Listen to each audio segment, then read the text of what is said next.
Welcome to this edition of AFMC. I'll tell you how I got better. I'm Glad to be here. But a mission to Delivery of improve. I think that we're going to talk about everybody's. Arkansas is the second highest prescriber. Welcome to AFMCTV. I'm Robin Ledbetter. Thank you for joining us. Today I have with me Dr. George Connor. He is the outgoing president of the Arkansas Medical Society and a family practice physician in Forest City. Dr. Yes. Connor, thanks for being here. Thank you. Thank you for having me. So we're talking about the Medical Society. Tell us about your involvement. An outgoing president, but you've been a member of the society for a long time. Yes, I became a member when I came to the state out of residency in 1987.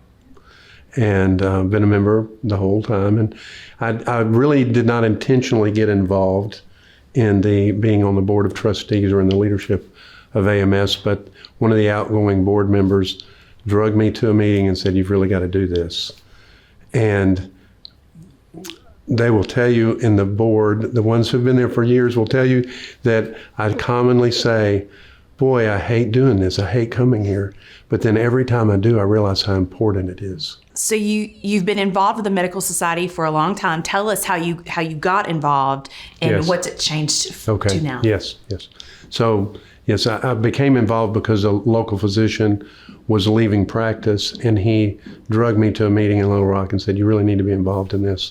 I'd been a member of the Arkansas Medical Society for my whole time in practice in Arkansas, but never been involved. And I commonly state when I leave that I really hate driving all the way to Little Rock and coming to the meetings, but when I get here, I realize how absolutely necessary it is.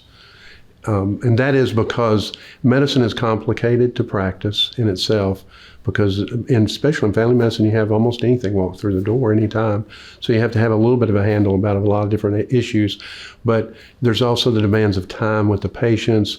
There's the demands of insurance and running an office and all the allied things that it's more than a full-time job.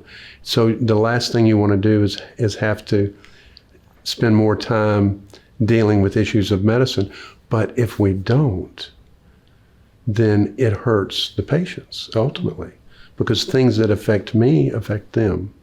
And sometimes the issues that are at hand affect them directly. And a lot of times it's not that decisions that are made wherever are made to hurt the patient, but people don't understand what's going to happen when they make that decision and how it translates to care. And so it's really important to be involved on this level to try to help and keep that from happening and make things easier for physicians to practice medicine. We want to see people. And have you seen an investment that the society has made in rural healthcare and in that pipeline for residencies and training? And where I am, you don't see that so much because I am really sort of remote from there. It's always a trickle for forever. One of the problems now in rural medicine where I am is it's really hard to recruit physicians. It's almost impossible. The reason is we're a very small town. You can go to a city and be in with 10 physicians. You can come here and be in with 1 or 2 or 3. So your call and your time invested is a lot greater where I am. And actually, in all honesty, a larger clinic overhead is paid for a lot more effectively, and you make a lot more money. So you're asking a young doctor to come to a small rural town and raise his family where he's not going to make as much money. He's going to spend a lot more time practicing medicine than he probably wants to, and entice him to do that. And making less money is a big deal when you come out of residency. So part of my focus has been during the last few years is really to try to encourage, when I can, the people in power that we need help. And I don't know that just spending more money is the answer, but we need somebody who comes up with ideas to get more doctors in the rural area. For you, what is the most important thing that the Medical Society has done for you as a physician? That's a tough one, and I don't know that there's any one particular thing really that I could say the Medical Society has done for me, besides giving me an education about how important it is to be involved. Being that far away, you typically not be involved. Most doctors aren't. as you think about 150 years of the Medical Society, what comes to mind, or what are some of the big things that you've seen the Society do? Okay, again, wow, we have over the years had a lot of legislation we've helped to modify to help physicians. That's probably the biggest thing. And if you ask me, if you pin me down, I probably couldn't tell you that many.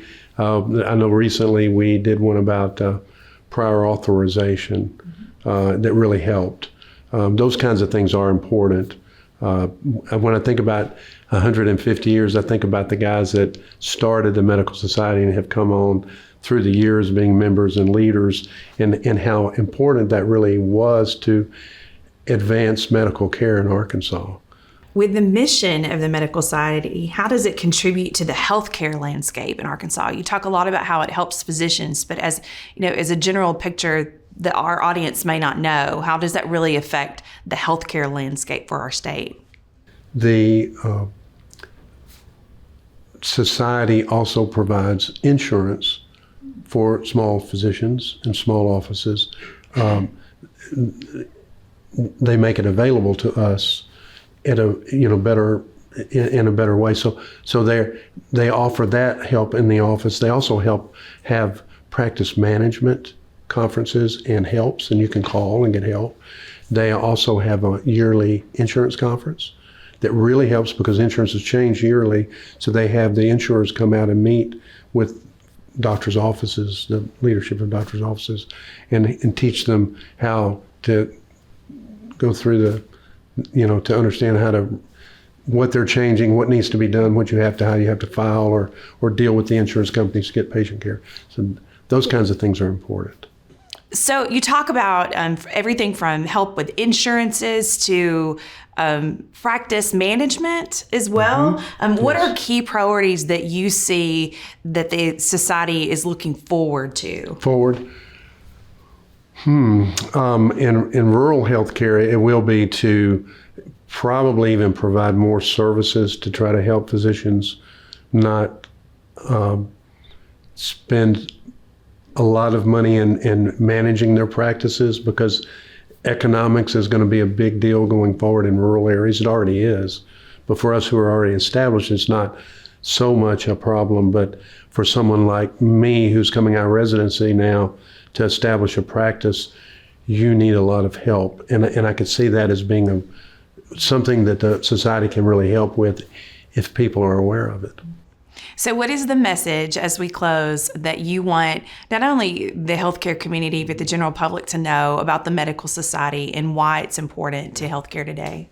Well, if you think doctors are important, when you get sick, you will, and they are, but we're not all important. But really, the focus is the patients.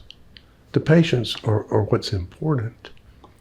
Somebody could come in and replace me in a minute and do what I do, and that's fine. So it's not so much me, but you need people who are going to take care of people. And so it's really about the population. Well, Dr. Connor, thank you so much for Thank talking you. about your experience with the Medical Society. And I know that the gala is going to be a really neat event We hope so. in May. Yes, coming up in May 31st. Well, thank you for your time today Thank and you. sharing your information. Thank you. I appreciate it. And that's it for this episode of AFMC TV. Thanks for watching and have a great day.